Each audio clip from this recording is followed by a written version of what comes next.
si ñëwaat léegi noonu ci la séparation des pouvoirs dañ si ñëwaat léegi-léegi si nu mu gën a yàlla alors dama leen di dégtal cadre maître Doudou Ndoye nekk avocat bu Farba Ngom. wallaahi laa wax dinañ ko wane ba Sénégal yëpp gis ko ba àddina yëpp gis ko te dina génn du ma wax liñ ko jiiñ ndaxte dafa compliqué si droit mënu leen koo xam jiiñ la ay jiiñ ak ay jiiñ yoo xam ne defu si dara jiiñ mooy la nga def lu mu deful dara la ba pare ñoo ko dañ lay topp si toppin gi nga xam ne yoon nanguwu ko toppin gu yoon nanguwul maa wax loolu si kaw toppin gu yoon nanguwul c'est du ma dugal du max yow koy wax boo bëggee ma wax la ko dinañ oote conférence de presse bu soobee yàlla boo xamee soo ma mayee foofu ma relancer ki nga xamante ne moom mooy Thioune. Vas-y. Heureusement que tey jii même si une certaine partie de la population sénégalaise ne comprend pas yenn termes juridiques yi wala yenn attributs juridiques yi tey jii am nañu la chance d'avoir des personnalités comme Thioune qui sont capables de nous faire une explication beaucoup plus approfondie concernant yenn questions de droit yi sur ce ban lecture ngay def sur les propos de maître Doudou Ndoye. waaw damaa bëgg a wax oui quand même sénégalais fii quand même amul benn nit bu ñuy yóbbu kaso te waxuñu la tax ñu lay yóbbu amul si àdduna amul. te amul lu compliqué. oui compliqué man lu amul compliqué boobu moo ma jaaxal. jëf. oui jëf bu war a yóbbu kaso nit sénégalais. wala ku nekk feneen.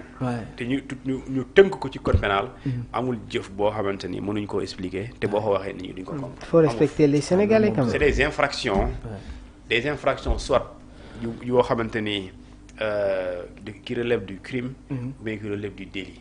ñaari moo am ñaari catégorie yooyu wala contravention lii du contravention d'ailleurs loolu. donc soit crime la wala délit lan la soo ko doon expliqué bëri na te loolu waruñu jaaxal sëñ bi. dama la ne li ma lay wax ne bu ñu defee conférence de presse dañ ko ci boole. yaa ngi dégg. bu dee loolu la ñuy def procureur moo ne blanchiment de capitaux présumés. escroquerie portant sur des deniers publics présumés. Enrichissement illicite présumé. Corruption présumée. Trafic d'influence présumé. 7 là su ma jubulee 7 accusations xaw ma 8. alors kon yow waxuñu leneen ngay wax looy wax leneen lu dul lii leneen waxal leneen kon même bu dee leneen am lu bees lu compliqué lu bees la. xanaa je pense que amul viol. ah oui déedéet. amul vol. l'expression vol amu fa. wala bu fi amee aussi xanaa lu bees la. détournement moo fi am.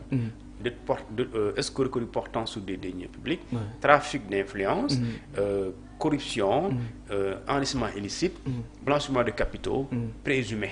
léegi nag il reviendra à Farba et ses avocats. de prouver que toutes ces accusations ne sont que en réalité de ce qu'on appelle de simple imagination. À travers les éléments de décharge. Effectivement. Très bien.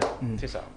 alors bëgg naa aussi wax un peu sur la séparation des pouvoirs yaa ngi wax léegi nii Farba Ngom bi ñu ko convoqué keroog ba jox ko li nga xam ne ni moom mooy sa convocation jur na coow lu bëri ñu jàpp ne xëy na jour boobu dañu ko doon a mettre en garde à vue tey ñu ñëwaat ba tey jii nii le 27 février donc à mettre en garde à vue il paraît que wala sax mën nañ ñoo njort que ne la séparation des pouvoirs bi ñu yàggoon bëgg xëy na actuellement mën nañ ko njort ne ñu ngi koy commencé am.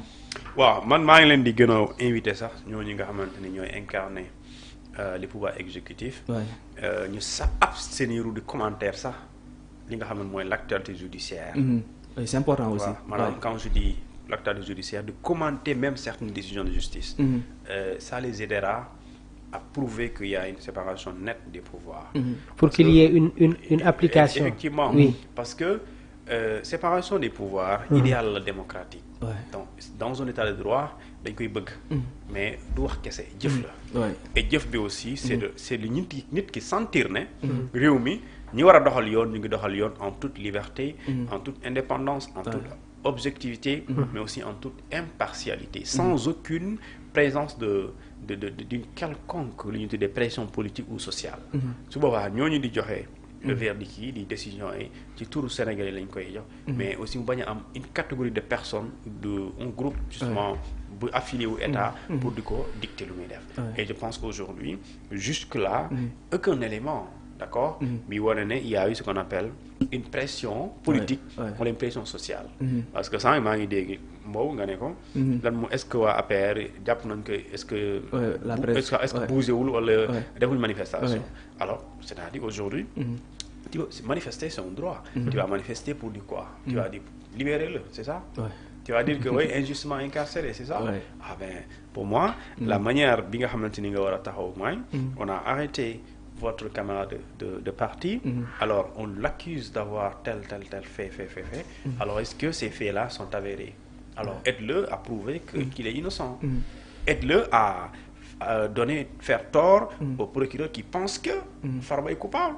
C'est ça, loolu mooy seul remède. Maintenant li nga xamanteni moom mooy réew mi nag, d'accord, et si àdduna bi d'ailleurs, il y a dans une démocratie, il y a l'opposition et le pouvoir. L'opposition toujours day critiquer, elle s'oppose, même si des fois qui mën a def lu baax sax rare mooy ñu reconnaître loolu. Mais ceci étant dit, li ëpp solo mooy que d'autres Sénégalais qui décident d'être impartiaux comprennent que dans cette procédure, tout ce qui est droit est respecté, toutes les libertés di nga xam ne mu nga topp, amul kenn ku ñu bafuyel lii sa ak sa yelle. Et le mot pour solo. Maintenant tout le reste, même boo jàppee Farba, ñu gis ne dafa def lu yoon tere boo ko tëjee dina am ko taxawoon dañ ko jaay doole. Effectivement. Alors Thioune, sur genre dossier tamit déjà am na une décision qui a été rendue. Yan daan moom la ñu war a gën a xaare nii sur cette affaire là. waaw léegi bon daan day teel. Parce que il reste une étape importante. Parce que il faut ñun xam que ne jamono ji puisque procédure lañ nekk dama lay wax li mu nekk. Parce que sans ñu avancer daan. Soo nekkee ci instruction daan mun na bañ a am sax. Mun na bañ a am comme mun na am. waaw parce que dossier bu nekk en instruction ñaari mbir yi mun na ci am. Classement sans suite. non-lieu. wala ordonnance de renvoi de l'affaire auprès d'une juridiction de jugement. Alors non-lieu. mooy juge d'instruction bi xam nga day wër ay information yu dëggal ne les éléments li mu am dëgg la, mais aussi autre information que ne amul. D'accord, li seetal tantôt en charge et à décharge. En charge et à décharge. li koy seetal tantôt ak li koy dugal tantôt. D'accord. Léegi nag su paree ba pare def lu ñu tuddee clôture de l'instruction, léegi day def conclusion.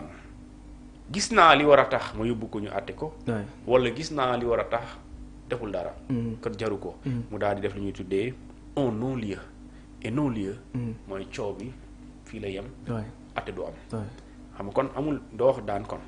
léegi nag si def na lépp liggéeyam, mu gis ne procureur sax am na lu mu gisoon waaye am na lu bees lu mu gis lu gën a grave, wala procureur lu mu gis exactement dëgg la, mënoo ko bañ a àtte de. Juge d'instruction mu da ciy pare danaan sama sëriñ procureur yaa ma yónni de, wante li nga waxoon sax man ci phase introductoire bi, maanaam ci réquisitoire introductif bi, yow de li nga ma wax maanaam boo ko doon natt 10 la woon waaye gis naa 20, waaye 10 yi nga waxoon sax gis naa ne lépp dëgg la. Léegi su boobaa dañuy def lu ñuy tuddee l'ordonnance de renvoi auprès d'une juridiction de jugement. L'affaire sera jugée, yóbbu ko tribunal ñu àtte. Et bu ñuy àtte aussi juge bi il n'est pas obligé def topp gars yi ci loolu de. Léegi nag le juge dafay am discussion sur la base des éléments qu'on lui a fournis, des procès-verbaux. Et ces procès-verbaux c'est en termes en guise de renseignement. Léegi si moo wax moom mu xool accusé bi di wax ak défense am, état aussi am na ay avocat, ñooñu ne léegi si ñooñu gis convaincre nañ juge bi ci lay daan di ñëw na. Suñ convaincre juge bi moo def, tout dépend maintenant li ñu lay toppee yaa def, parce que blanchiment de capitaux, escroquerie portant sur des deniers publics, tu peux pas condamner Farba Ngom pour détournement de deniers publics. Te pour escroquerie nga ko mën a toppee. Parce que moom mënul toog fu ñuy toog, mënul toog ci trésor bay détourné. Yaa ngi comprendre? Est-ce que comprendre nga? C'est intéressant. Parle des responsabilités. Léegi moom mën nga ko toppee complicité de détournement de deniers publics. Voilà, complicité de détournement de deniers publics, ou bien complicité d'escroquerie portant sur des deniers publics. Mais mën nga ko toppee blanchiment de capitaux, mën nga ko toppee enrichissement illicite, kon mën nga ko toppee aussi corruption. Yaa ngi comprendre? Léegi nag dans ces cas xam nga fee bu dee topp am na war ko daan. ci détournement de deniers publics wala escroquerie portant sur des deniers publics. da nga koy daan bu dee da nga koy dafay am. en tant que complice. et non en tant que auteur. et non en tant que co-auteur. mais en tant que complice bu dee day am. waaw mais bu dee ci blanchiment. mën na nekk auteur de blanchiment de capitaux. yow mën nga nekk ci bopp bi di tibb. jox ma may lewal. d'accord je suis auteur de blanchiment de capitaux. yow nag ci yow tu es co-auteur yow mi yow mu may jox mooy parce que man yow yaay tibb.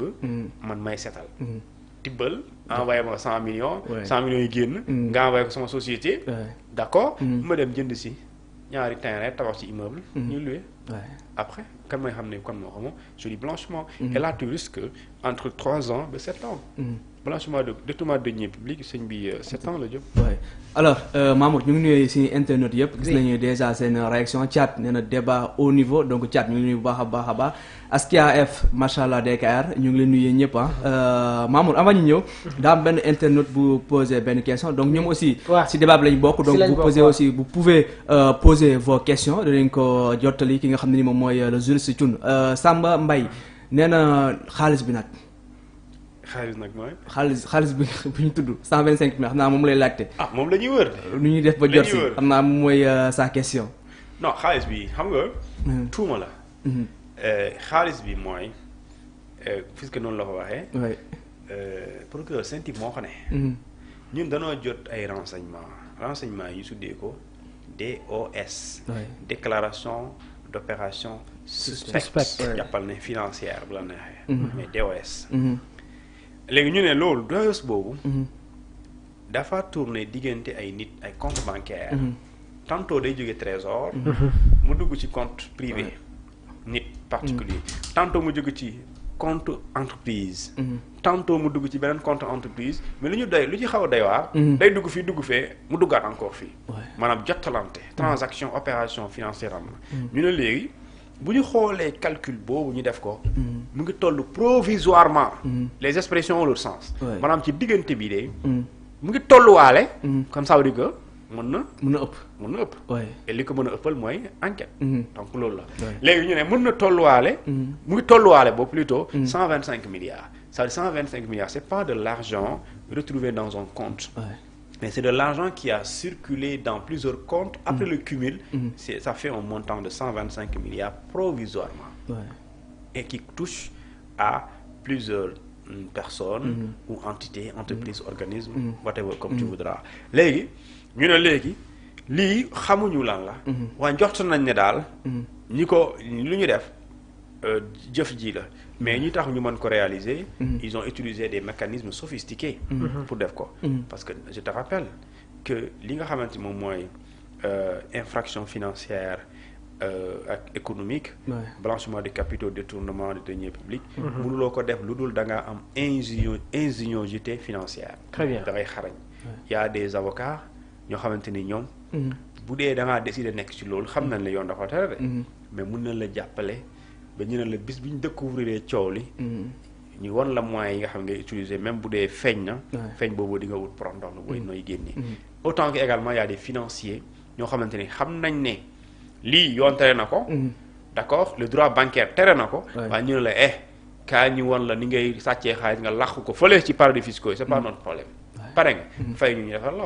nga fay ñu créé la ay compte yóbbul la léegi nag loolu c'est une question de choix léegi nag yooyu xaalis boobu la ñuy wër lu muy dox lu tax diw jot ko diwul lu tax mu def lii lu tax xaalis mi ñëw si sa compte yooyu kenn loo def loo defal état nee na envoyé na la à travers le trésor un virement de tel alors loolu liggéeyal état bu ñu war la ko jox loolu lañ lay laaj waaw léegi nag su fekkante ni dañoo gis ne da ngaa dajale say facture rek dans le but parce que yaay diw pour nga daganal génnee xaalis bi loolu moom vraiment c'est clair une autre question tamit avant ñuy jàll rapidement sur l'autre point du débat kii nee na peut-on placer un prévenu sous mandat de dépôt sans notifier à ses avocats les charges retenues contre leurs clients impossible c'est impossible mënul nekk garde à vue moo gën a ndaw bu ñu la garder à vue dañ lay wax lu tax ñu téye la très bien donc bu ñu la defee aussi mandat de dépôt dinañ la wax dañ lay notifier li tax ñu def la placement sous mandat de dépôt li nga war a comprendre avant que la personne ne soit placée sous mandat de dépôt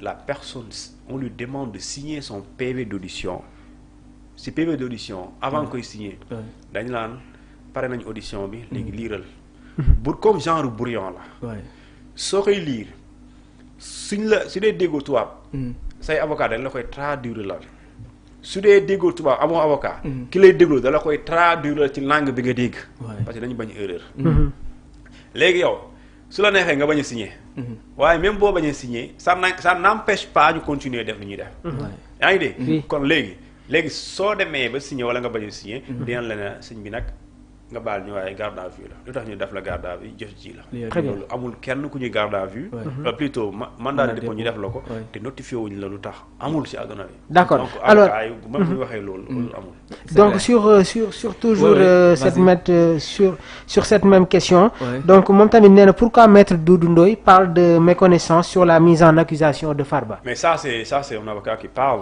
Mais d'accord. Même étant un avocat, comment un avocat mais dès l'instant ñu non vraiment am na loo xam ne tamit jaruñu ci débat. Oui.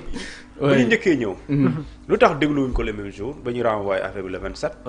parce que ñoom dañ ne xamuñu lu ñu toppee seen client. Effectivement. léegi document boobu noonu ñu jox la loolu la. document boobu ñu jox la lu mooy lu ñu koy toppee. document boobu ñu jox la.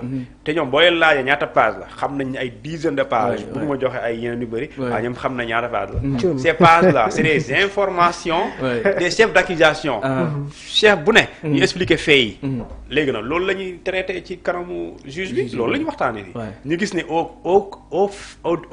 à la conclusion. de l'audition. ñu gis ne ñun li ñu tontu doyuñu. kon dañ lay def mandat de dépôt ñu notifier la ko. mais xam nga charge yi ñu la teg nag. Très bien. Alors, on continue toujours avec la réaction des internautes. Donc, si Abou Dieng, chaque chef d'accusation a une peine différente de l'autre. C'est une question pour le juge. Effectivement, tant que je donne l'exemple de boo duggee ci magasin bi. nga fekk fa gérant bi. nga ñëw mbéj ko. daw. loolu yoon dafa tere agression la. ngeen ñekk net. deuxième bi ñëw. dóor ko arrêt. bët bi. bët. kenn ki ñëw rek fekk mu daal mu yeggali ak pistolet.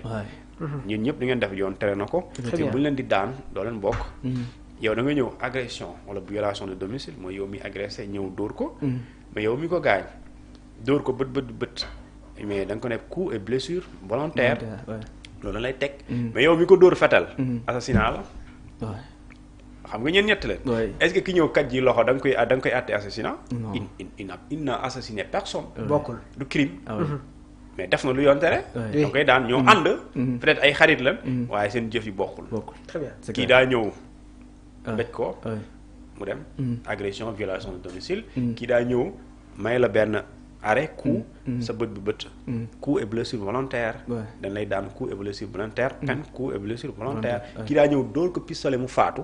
c'est un crime c'est un assassinat. Alors c'est clair Thioune l'autre question mooy que ne à part voilà après Karim Wade un autre fils d'un ancien président cité dans un scandale Amadou Sall le fils du président Macky Sall toujours ci rapport Sen TV 125 milliards tey on parle de 91 milliards ki nga xam ne nii tudd nañ ko ci di Mamadou Racine Sy ak Amadou Sall le fils du président. waaw j'ai vu des gens dire que kenn tuddul leen on attend. on dit le temps est le meilleur juge. on verra. On verra qui est cité, qui n'est pas cité, qui sera cité. Et tous les cités seront cités.